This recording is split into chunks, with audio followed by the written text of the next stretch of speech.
Okay, there was a couple of things on Twitter recently about how difficult it is to index strings. So I thought I'd do a little playground on that, just to demonstrate the problem and a couple of solutions that I've used in the past. So the problem is that we, coming from any other language, would expect to be able to index a string with an integer, like this. Of course, this does not work because of the unable to subscript a string with an int, because we need to use a string index instead. So we end up having to do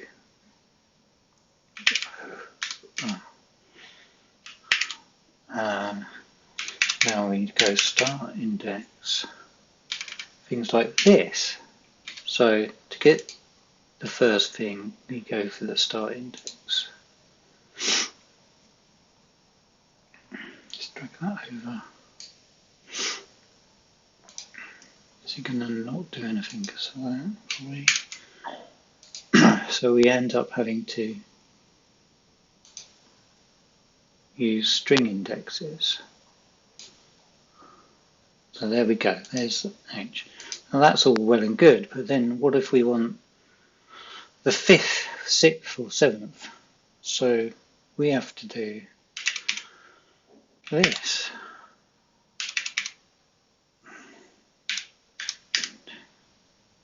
Get an index, and we're going to start on the start index,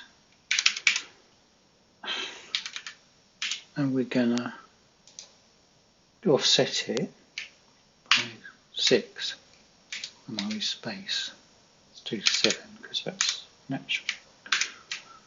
Right, so there's your P from playground.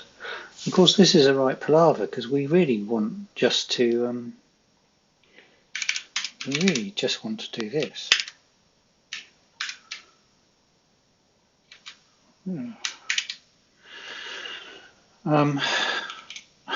So why can't we do this? Well, it's because the designers of string in the standard library have almost deliberately made it hard and off-putting to use, because this takes a lot of, this basically has to count the characters. It can't go into the 7th in a kind of random access fashion.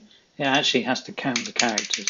So as strings get longer, it becomes worse and worse in terms of performance. So they kind of try to put you off by doing this. But we really think about accessing per character. But because this is Unicode, a character could actually be multiple characters. So it's because of Unicode, really. And there's no real easy solution to this. And I hated this for a long time, but I've got used to it and I kind of understand it, so I've kind of worked my way around it. What we want to do, really, if we are genuinely, what we have to try to use is the things like first. And if we're going to iterate through a string, we can actually just use the after. We can use a for each, and that will give us through the characters, I believe.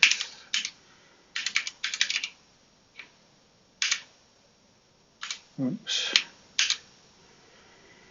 I've got this crazy keyboard, which means I can barely type anything.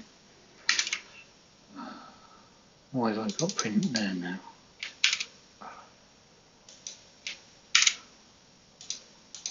So, yep. So let's have a look. Early in the morning. Oops.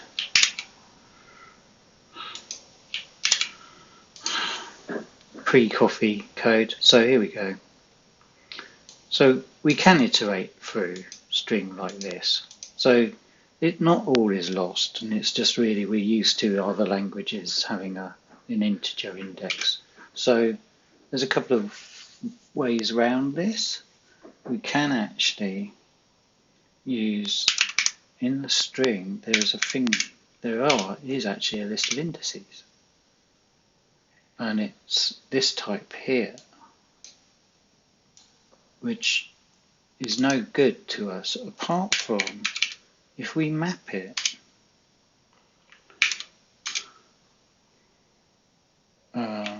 like this, then what do we end up with? Well, we end up with an array, and we can actually index our string via the array. So we could go I7, and all of a sudden it's a little bit clunky, but it's less clunky than this and gives exactly the same result. So if we want random access into a string, we can, and we're not changing the string a lot, because obviously every time the string changes you need to remap the indices. We can just map the indices, and I use I because it's short and means index, etc. And we can then go into our array using this slightly clunky but less clunky than other ways notation. I think we got that, and then let's do 11 or 12. 11. Right, so here that's one way of getting back to where we would expect to be able to use like integers as indices, and this is good enough for a lot of scenarios. There's another way that I experimented with, which is we make indexable by integer struct, which takes a collection. So we wrap our collection like this.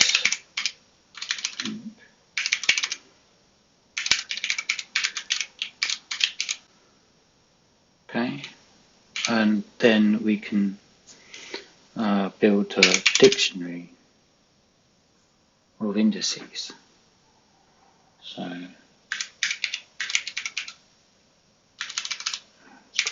index,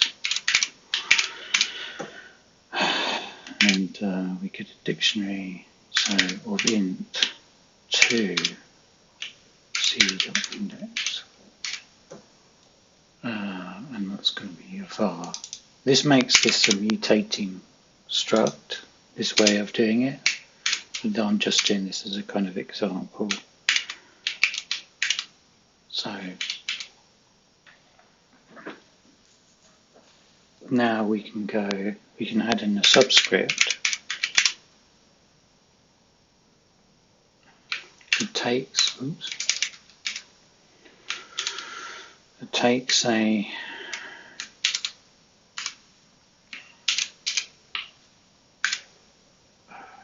int index, and it's going to give you, what's it going to give you? It's going to give you an index, let's say, so like the getter. So it's just basically going to go there,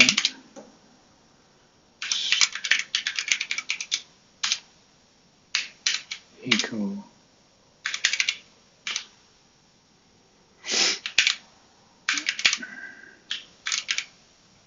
int index. So if we've got one, then return it.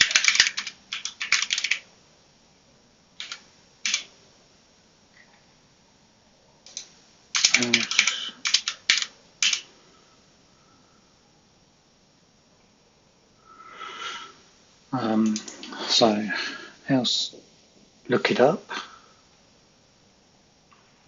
So we could just do this for now. No, we can optimize this later, but let's just get this in. We can go collection, collection, collection, index, space. So we're getting it.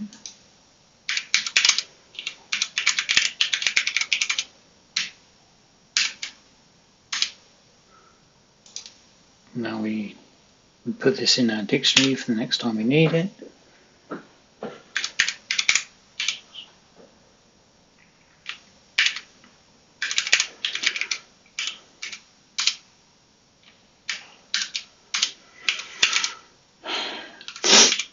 And we return it.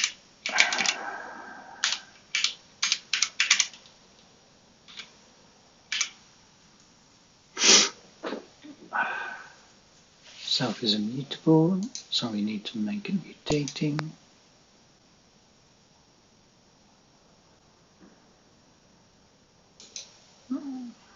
Oh, that's not a string index, is it? God.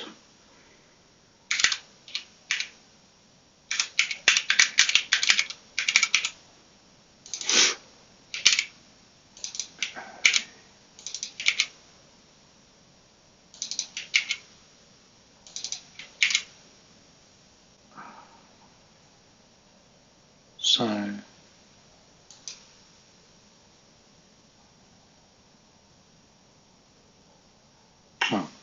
don't need to reference, I just need to get the index in. Right, so now what we can do is we can go indexable string2 equal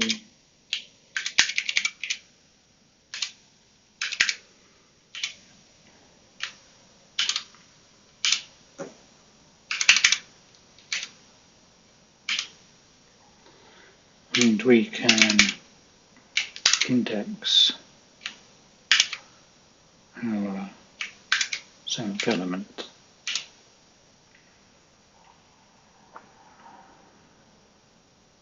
But we need to make it a var because we are actually creating something which we need to mutate. So that's the kind of like, oh, that's we could turn in an index. Yeah, sorry, this is wrong.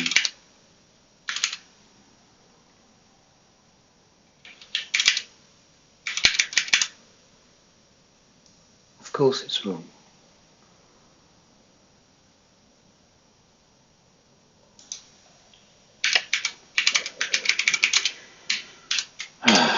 That's why that couldn't work. Index equal return collection index.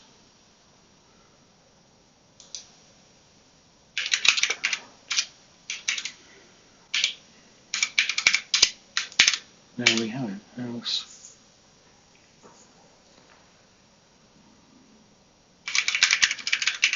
Thumbnail.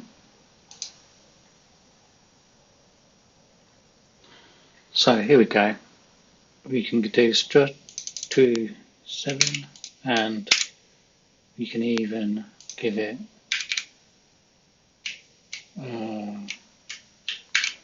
hopefully a range like that.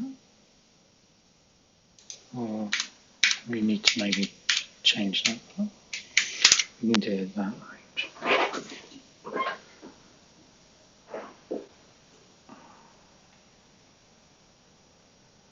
Oh, we need to give another subscript.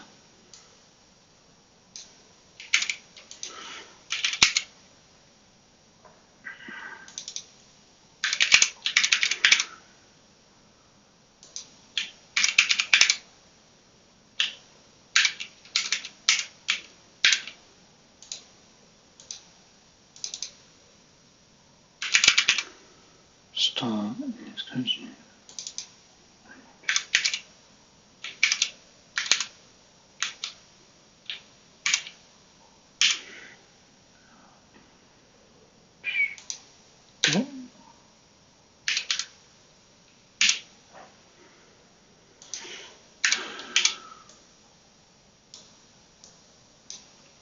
Okay, let's start and end like this.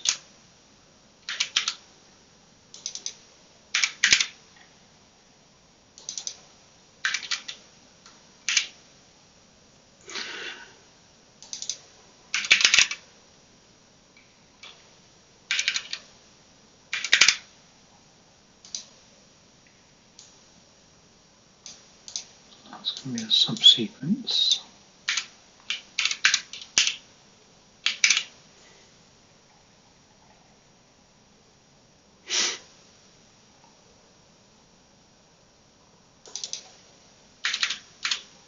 Let's do that now. Get rid of this.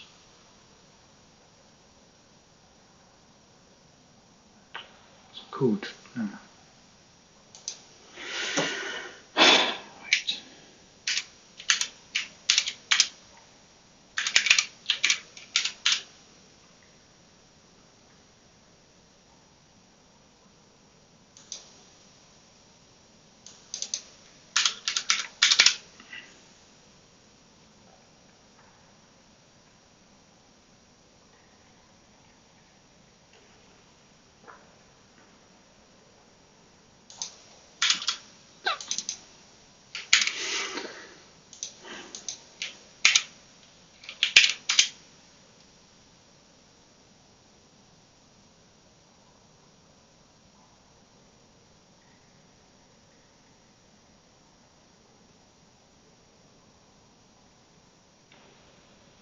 I don't know why it's partially matching, but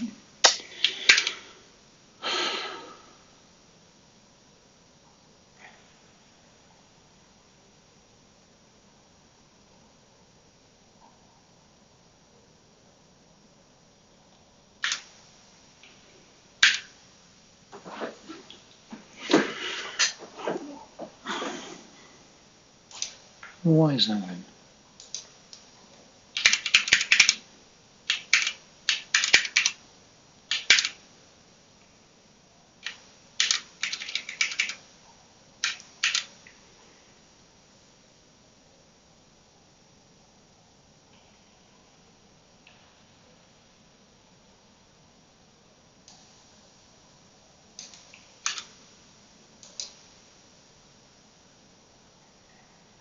Oh, that's interesting.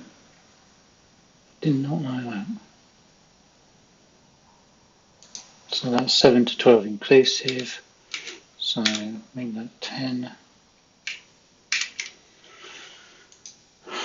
So do I not? What happens if I do that? Just works. Oh, okay. Don't need the underscore here. That was confusing matters. Anyway, so there you go. See me struggle to understand Swift as usual. Under pressure, but I think I'll leave it in so you can see that even me, 50-year-old developer, sometimes can't develop. So there's two different ways of making strings indexable by integers. There's this really simple way, which adds one indirection, but it's better than counting every single time. And then there's this more complex way, which does have some overhead and also makes it mutable because you maintain a dictionary. In theory, we could lift this mutable dictionary out of the struct into a static or something, so it doesn't affect the mutability of your struct. But I'll leave that as a decision to be made later. But basically, and also we can optimize the hell out of this collection lookup, because rather than starting at the start index, we could actually start at the nearest index that we have. We might find a better storage than a simple dictionary, and then